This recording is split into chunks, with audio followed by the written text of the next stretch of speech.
If you are anything like me, I can just be really hyper focused on what is happening in the news. Sometimes I forget, like, oh my gosh, like it's past my lunch break time. Did I even eat lunch right now? Or am I drinking enough water? Did I go out to get some exercise, enjoy the sunshine? That's something that we need to be doing.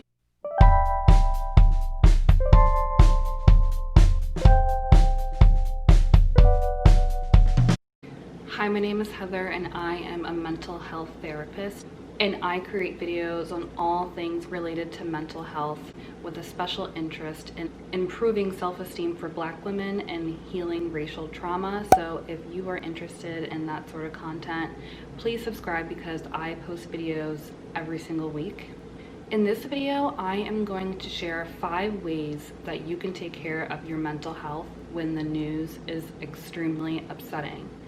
As I am sure you are well aware that we are currently in a pandemic right now, and the virus is killing Black people at disproportionate rates than other groups, and also with the video footage of the murder of George Floyd that's being spread all throughout social media. There has been even more video footage that is being shared from protesters going out there to support the Black Lives Matter movement. I am just seeing more news, especially on my social media, about more Black people being murdered by police every single day. It is extremely upsetting and also really traumatic and really unhealthy to just be bombarded with on a daily basis. I have heard from many people that it's really tough for them right now. I know that a lot of people who have just woken up to the fact that this is actually happening in the world and Black people are being murdered and there is no justice being served. I know that a lot of white people are, shocked by this, and of course it is even more extremely upsetting for us Black people, as this is not anything new to us. This has been happening for a very long time. Racism can increase your chances of experiencing depression and anxiety, which is something that I've talked about before on my channel, that I think I suffer from social anxiety. I live in a predominantly white area, so when I do leave my house, I am putting myself in white spaces. It's something that I get really anxious over. Just getting more information about how racism really impacts your mental health. I am starting to realize that I really do suffer from racial trauma, and I am sure many of you, if you're Black, you are starting to realize that you might suffer from racial trauma, and it is so important to practice self-care and practice coping skills as well. And I know that is very difficult for a lot of Black people. I know that it's very hard for us to take the time to actually just rest and be happy, because we are so on guard, and a lot of times that we have to be, and we are just not really even safe in our own homes. It can be very difficult for us to allow ourselves to be vulnerable and to feel safe enough to do something that makes us happy, to take a break from everything that is going on and focus on something else. I do want to share some ways that I have been trying to take care of my mental health during this time, and I really want to encourage you to give yourself permission to take care of yourself as well. So the first tip that I have for you guys is to take a break off of social media. Personally, I don't watch the news at all. I get a lot of my news from Instagram, social media pages that I follow. It's so important for Black people, particularly, to give themselves permission to maybe take the weekend off of being on social media. Or for me personally, what I have been doing is setting time limit every day. From 8 p.m. at night, I just deactivate Instagram and then won't get back on until 10 a.m. the next morning. There are times where I might think, hey, maybe I just need to take the full day off, or take the weekend off, or take the whole week off. Or maybe say to yourself that you're only going to use one form of news where you can just get all your information from. So whatever that looks like for you, please give yourself permission to do that. It's just amazing how social media is just so harmful for your health. And, you know, social media addiction is real, and also negative news can be very addicting. Give yourself permission to just take a break and relax and rest and do something for yourself. The next thing to do that you might want to try is to talk with your family and friends about what is going on. A lot of white people are just waking up to the fact that this is actually happening in the world. I feel like they might not be the best people to go to seek support, just because they're still trying to fully understand what is really happening and how this might affect you, and they might cause more harm. I personally, like, I'm in an interracial relationship, so I really don't have a choice whether or not if I talk to my boyfriend about how I am feeling, because it's just evident. It's really important for him to not only be not racist, but also to be anti-racist.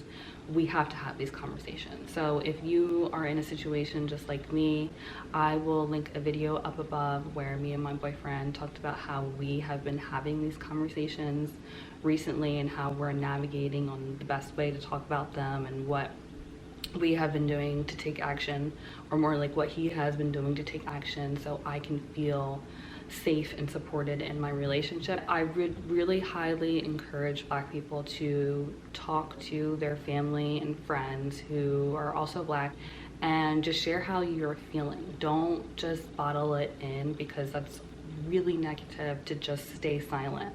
If that is calling your parents up, calling a family member up, calling another friend that you can trust, it is so important that we talk about how we feel and just be given the chance to let someone else validate that you're right, this is actually happening. The way that I hear the way that you're feeling, and I validate it, and I'm so sorry, and I'm going through this too. This is something that I have been doing.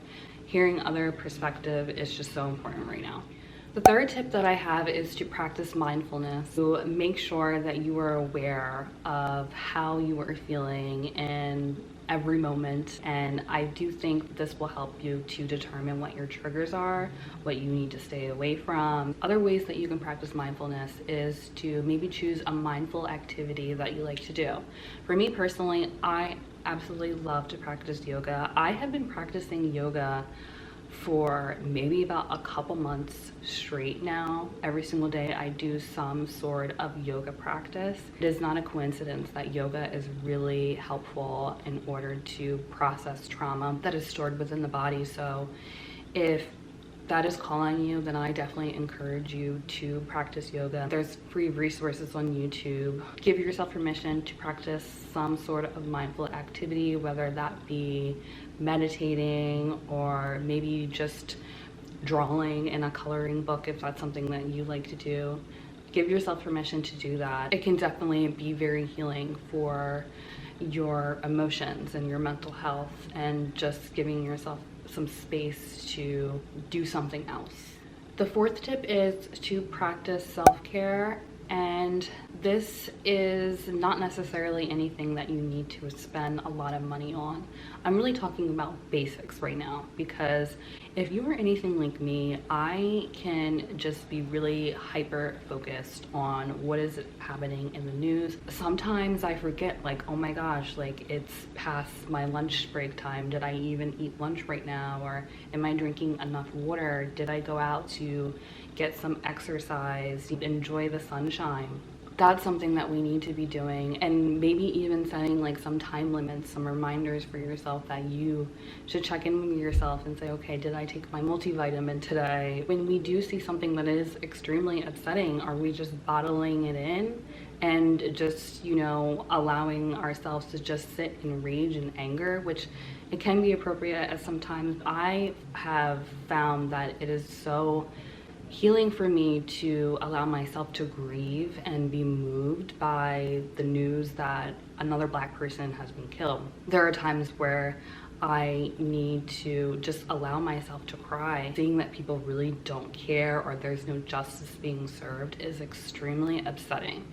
So allowing myself to just take the time to cry, like this person is like my family member, is so helpful And if that is something that might be helpful for you, or if you feel moved to do that, then give yourself permission to cry. It is okay to cry. And for my last tip, it might be helpful to talk to a qualified therapist.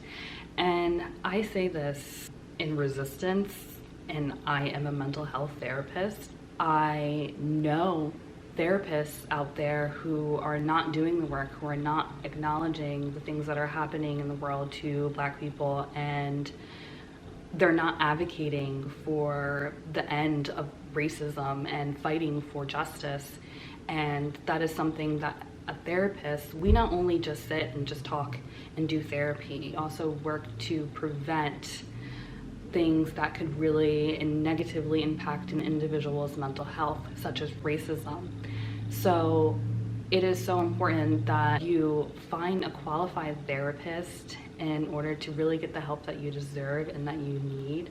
But unfortunately for Black people, it's really tough to find a qualified therapist that is culturally competent and knows and acknowledges that racism is real. I do encourage you to try to see if you can find a therapist, a Black therapist for you to go and talk to about what's going on. If you cannot find a Black therapist within your area, which I wouldn't be surprised honestly, then there are resources that I will leave down below that might help you to better find a therapist that can be helpful for what you are going through right now. Or if you are interested in seeing a therapist who is not Black, then I would highly encourage you within the first session that you ask them what their views are on this movement, and if they are anti-racist, what are the things that they are doing to take action. You have permission to ask them these questions, see how they react, and if they react negatively, don't give them your money, because they don't deserve it. Those are the things that I have been doing to support my mental health during this time. And if you have any other suggestions that might be helpful for other people, please leave them down in the comments below. I would love to hear from you. And if you like this video, don't forget to subscribe, and I will talk to you soon.